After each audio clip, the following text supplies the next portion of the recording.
3 దశాబ్దాల నుంచి నల్లమల అడవిని, అటవీ ప్రాంతాన్ని, అటవీ భూములని పరిరక్షిస్తున్నటువంటి అంకారావు గారికి ఇప్పుడు ఆంధ్రప్రదేశ్లో ఉన్నటువంటి కూటమి ప్రభుత్వం అయితే కీలకమైనటువంటి బాధ్యతలను అప్పచెప్పింది. ఆయన్ని ఒక సలహాదారుగా ఇప్పుడు ఆంధ్రప్రదేశ్ ప్రభుత్వం ఎన్నుకున్నటువంటి నేపథ్యంలో దీని మీద మనం పూర్తి స్థాయిలో విశ్లేషణ చేసుకుందాం. ప్రస్తుతం మనతో పాటున్నారు జనసేన పార్టీ రాష్ట్ర అధికార ప్రతినిధి శ్రీనివాస్ గారు. సార్తో మాట్లాడదాం. సార్ నమస్తే. సార్ నమస్తే అండి. 3 దశాబ్దాల కాలం పాటు నల్లమల అటవీ ప్రాంతాన్ని పరిరక్షిస్తున్నటువంటి అంకారావు గారికి ఆంధ్రప్రదేశ్ ప్రభుత్వం, కూటమి ప్రభుత్వం ఆయనకి కీలకమైనటువంటి బాధ్యతలు ఇవ్వడం జరిగింది. ఒక సలహాదారుగా ఆయన్ని నియమించడం జరిగింది. ఏంటి సార్, దీన్ని ఎలా చూడాలి? అంటే కృష్ణ గారు, నిన్న ప్రపంచ పర్యావరణ దినోత్సవం సందర్భంగా కూటమి ప్రభుత్వం ఒక అద్భుతమైన కార్యక్రమాన్ని చేపట్టి నిన్న ఒక్కరోజే 1 కోటి మొక్కలు నాటేటువంటి కార్యక్రమం చేసింది. అదేవిధంగా ప్రతి సంవత్సరం కూడా కొన్ని లక్షల మొక్కలు నాటాలనేటువంటి ఉద్దేశంతో ఒక అద్భుతమైన కార్యక్రమం చేసింది. ఆ కార్యక్రమంలో ఈ అంకారావు గారు అనే వ్యక్తి, అది మామూలుగా జనాలు ఎవరికీ తెలీదు. ఆ వ్యక్తి కూడా వచ్చాడు, స్టేజ్ మీద కూర్చుంటే ఎవరో అనుకున్నాం. ఇంతకీ ఏంటి, అతను 3 దశాబ్దాలుగా నల్లమల అడవి ప్రాంతంలో అతి నిరుపేద కుటుంబం నుంచి వచ్చిన వ్యక్తి. ప్రకృతి మీద ప్రేమ, పర్యావరణం మీద ప్రేమ అతనికి. స్కూల్కి వెళ్ళి చదువుకునేటువంటి అవకాశాలు కూడా లేనటువంటి ఒక నిరుపేద కుటుంబం నుంచి వచ్చిన వ్యక్తి. ఆ ప్రాంతం కూడా అటువంటి వ్యక్తి. అటవీ ప్రాంతంలో మొక్కలు నాటడం ఏంటి అనుకుంటారు చాలామంది. మీరు మొక్కలు నాటట్లేదు, అడవి అంటేనే దానికైతే పెరుగుద్ది కదా అని. అంటే అటవీ ప్రాంతాన్ని కూడా కలుషితం చేస్తున్నారు మన వాళ్ళు. ప్లాస్టిక్ అవి వచ్చేసిన తర్వాత అడవుల్లో తిరిగేటువంటి ఈ జంతు జీవాలన్నీ కూడా ఆ ప్లాస్టిక్ అయితే చాలా మంది ఏనుగులు లాంటివి చనిపోతున్నాయి. అవును. ఇతని పని ఏంటంటే ఏమి చేయడం, క్లీనింగ్ సాధ్యమైనంత వరకు. 3 దశాబ్దాల కంటే ఆలోచించండి. ఆ ప్లాస్టిక్ లాంటి వ్యర్థాలని తొలగించడం, కొన్ని మంచి మంచి మొక్కలు నాటడం, ఆ పర్యావరణాన్ని అలా కాపాడుకుంటూ వస్తున్నాడు. అటువంటి వ్యక్తిని ఈరోజు ఆంధ్రప్రదేశ్ అటవీ పరిరక్షణ విభాగానికి ఒక సలహాదారుడిగా కూటమి ప్రభుత్వం ప్రకటించింది. అంటే అంకారావు గారు శాఖ. ఈ అంకారావు గారు ఎవరు అనేది అప్పుడు చాలా సమాజానికి ఎవరికి తెలియదు కదా. అప్పుడు వచ్చిన సబ్జెక్ట్ ఎవరు అంకారావు గారు అంటే అతని గురించి సెర్చ్ చేయడం ఏంటి విషయం అంతా బయటకు వచ్చింది. అంటే నేను ఇది నిజంగా అభినందనీయం, అద్భుతం కూడా. ఎగ్జాక్ట్లీ. ఎందుకంటే గత ప్రభుత్వంలో దాదాపు 60 మంది సలహాదారులు ఉండడం మనకు తెలుసు. సలహాదారులు ఎవరో కూడా జగన్మోహన్ రెడ్డికి కూడా తెలీదు. ఈ మధ్యకాలంలో లిక్కర్ స్కామ్ లో రాజకేశ్ రెడ్డి, అతను ఐటీ సలహాదారుడు. ఆ సలహాదారుడు అయితే మాత్రం ఎంతమంది ఉంటారు నాకేం తెలుసు అన్నాడు ఆయన. అంటే సలహాదారులు ఎవరో కూడా తెలియనటువంటి పరిస్థితుల్లో సలహాదారులు ఏర్పాటు చేస్తున్నాడు జగన్మోహన్ రెడ్డి. ఇప్పుడు అలా కాదు, కష్టపడితే సమాజానికి ఉపయోగపడే వ్యక్తి అయితే ఎటువంటి వ్యక్తినైనా మేము గుర్తిస్తామని చెప్పి కూటమి ప్రభుత్వం ఒక సందేశాన్ని ఇచ్చింది. ఎగ్జాక్ట్లీ. అంతే తప్ప పర్యావరణ ప్రేమికుడిని తీసుకొచ్చి కీలక బాధ్యతలు అంటే మామూలు కాదు కదండి. ఇప్పుడు అతను కూడా ఊహించుంటాడు జీవితంలో తనను గుర్తిస్తారని, తనకి ఇటువంటి ప్రభుత్వంలో ఒక పదవి లాంటిది వస్తుందని అతనికి కళ్ళ కూడా ఊహించుంటాడు. ఈరోజు అటువంటి కార్యక్రమం జరిగింది. ఎందుకంటే ఈ రోజున రాష్ట్రంలో ఉన్నటువంటి మనకి పెద్ద సమస్య పర్యావరణం. రాష్ట్రంలో కదండి, దేశంలోనే ప్రపంచంలోనే పెద్ద పర్యావరణం పెద్ద సమస్య అయింది మనకి. ఈ రోజున మన ఆంధ్రప్రదేశ్కి వస్తే మన కోస్టల్ ఏరియా ఎక్కువ కాబట్టి మాట్లాడితే తుఫాన్లు వరదలతోటి ఇబ్బందులు పడతా ఉంటాం. సరే, కోస్టల్ ఏరియా అంతా మడడవులు పెంచాలని చెప్పేసి అటువంటి కార్యక్రమాలు ఎన్నో ఉన్నా కూడా ప్రభుత్వాలు సరైనటువంటి చర్యలు చేయడం వలన ఆ తీర ప్రాంతాలు ఎప్పుడు ముంపు గురవుతూ ఉంటాయి. అయితే మనకి అద్భుతమైన అటవీ ప్రాంతం ఉంది. నల్లమల ఫారెస్ట్ లాంటి అడవులు ఉన్నాయి, చక్కటి మంచి ప్రాంతాలు అన్నీ ఉన్నాయి. కాపాడుకోవాల్సిన బాధ్యత మనకి సమాజం కింద మన మీద ఉంది. ఎగ్జాక్ట్లీ. ఎందుకంటే ప్రకృతిని మనం కాపాడితే ప్రకృతి మనల్ని కాపాడుతుందండి. అది ప్రకృతి ధర్మం. అది ప్రకృతిని విధ్వంసం చేస్తే ప్రకృతి కోపానికి మనిషి ఎవరో కూడా ఎంత టెక్నాలజీ పెరిగినా కూడా తట్టుకోలేడు. దాని తగ్గ నివారణ చేయగలం అంతే.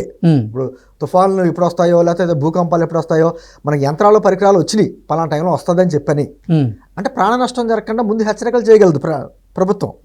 అంతేగాని భూకంపాలను ఆపలేదు, లేకపోతే వరదలను తుఫాన్ని ఆపలేదు. కానీ మ్యాక్సిమం ప్రకృతిని రక్షించామనుకోండి, ప్రకృతి మనకి ఇవ్వాల్సినవి అన్నీ ఇచ్చింది.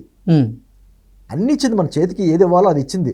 ఇప్పుడు సమాజంగా నిన్న పర్యావరణ దినోత్సవం జరిగింది. ఒక మంచి సందేశం కూడా ఉంది. ఎందుకంటే మన భావితరాలకు మనం ఏమిస్తున్నాం? మీరు కోట్ల రూపాయల ఆస్తులు ఇచ్చినా, కేజీల కొద్ది బంగారం ఇచ్చినా, మంచి సమాజాన్ని ఇవ్వకపోతే ఎన్ని ఎందుకు? అవును. ఇప్పుడు మీ బిడ్డ స్వేచ్ఛగా సమాజంలో తిరగలేకపోయిన వ్యక్తి, లేకపోతే తాగడానికి సరైనటువంటి మంచినీళ్ళు లేనటువంటి వ్యక్తి, మీరు ఎన్ని కోట్లు ఆస్తి ఇస్తే ఉపయోగమే ఉంది? మనం మంచి సమాజాన్ని ఇస్తున్నామా? ఆస్తులు, కోట్లు, లేకపోతే భూములు, బంగారాలు ఇస్తున్నామా? మంచి సమాజం ఇవ్వలేనప్పుడు పూర్వం చూసారా, పూర్వం చెరువులో నీళ్లు తాగేవాళ్ళం, కాలువ నీళ్లు తాగేవాళ్ళం, తర్వాత బావిలో నీళ్లు తాగేవాళ్ళం. ఇప్పుడు ఏమైందండి, మొత్తము టిన్నులు మన 20 లీటర్లో 25 లీటర్లో టిన్నులు కొనుక్కుని ఆర్ఓ వాటర్ తాగవలసి వస్తుంది. మన భావితరాల్లో తాగడానికి నీళ్ళు కూడా దొరకడం కూడా కష్టం. ఏంటంది పర్యావరణం అనేది అద్భుతమైనటువంటి పెద్ద అంశం. మా పవన్ కళ్యాణ్ గారికి చాలా ఇష్టమైనటువంటి అంశం. ఈ మధ్యన చూసారు కుంకి ఏనుగులు కూడా కర్ణాటక నుంచి తీసుకొచ్చారు. ఎందుకంటే అక్కడ ఆ ప్రాంతంలో ఎంతోమంది ఏనుగులు వచ్చి దాడి చేయడం వలన పంటలు నాశనం అవుతున్నాయి, మనుషులు కూడా చనిపోతున్నారని కర్ణాటక గవర్నమెంట్ తీసుకొచ్చి మన ఆంధ్రప్రదేశ్కి రప్పించాం. అంటే దాని మీద ఒక ఇంట్రెస్ట్ ఉండాలి.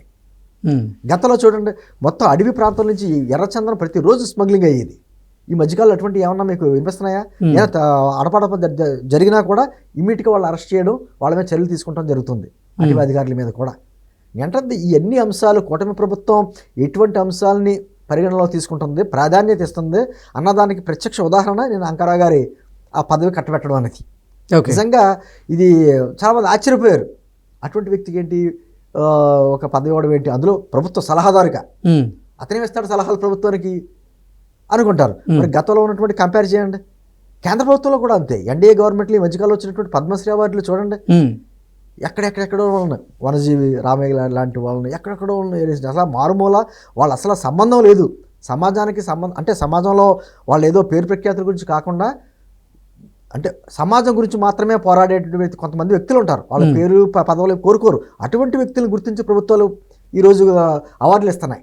దానికి తగ్గట్టుగానే ఈ రోజున ఈయనకి ఇవ్వడం నిజంగా అభినందనీయం. అటువంటి వ్యక్తులకి అటువంటి ఇవ్వడం వల్ల ఏమవుతుంటే ప్రోత్సహించినట్టు అవుద్ది. ఒక మంచి చేసే వ్యక్తికి ప్రోత్సాహం అవుద్ది.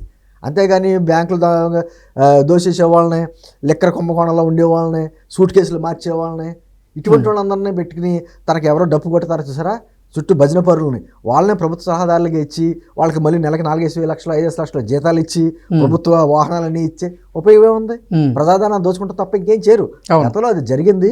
ఇప్పుడు అలా జరగకుండా ఇటువంటి వ్యక్తులకి సలహాదారులుగా ఇవ్వడం అనేది ఈ మధ్యకాలంలో కొంతమంది సైంటిస్టులకు కూడా ఇచ్చారు ప్రభుత్వ సలహాదారు. అద్భుతమైన వ్యక్తులు. ప్రభుత్వానికి సలహాలు ఇవ్వాలంటే ఆ రంగంలో నిపుణులు ఉండాలి. ఇంతకీ అంకారావు గారిని గుర్తించింది ఎవరు సార్ అసలు? అంటే అక్కడ కూటమి ప్రభుత్వం గుర్తించింది మాత్రమే చెప్పగలను.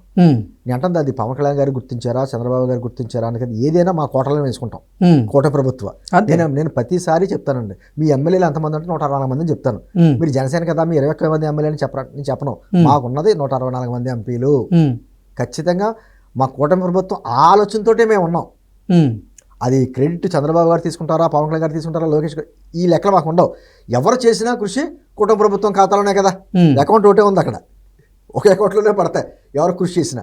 అదేవిధంగా కూటమి ప్రభుత్వం గుర్తించింది అంటే శాఖలు పవన్ కళ్యాణ్ గారు కాబట్టి, ఆయన ఇష్టమైన శాఖలు కాబట్టి, అందులో ఇటువంటి వ్యక్తుల మీద ఇంట్రెస్ట్ చూపిస్తారు కాబట్టి, అటువంటి వ్యక్తుల్ని ప్రచారం కల్పించే వాళ్ళకు ఒక అద్భుతమైన అవకాశం ఇస్తారు కాబట్టి పవన్ కళ్యాణ్ గారి గురించి నేను చెప్పుకోవచ్చు జనసేన పార్టీ అధికార ప్రతినిధిగా.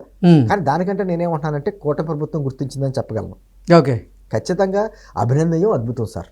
Exactly. Thank you sir, thank you so much.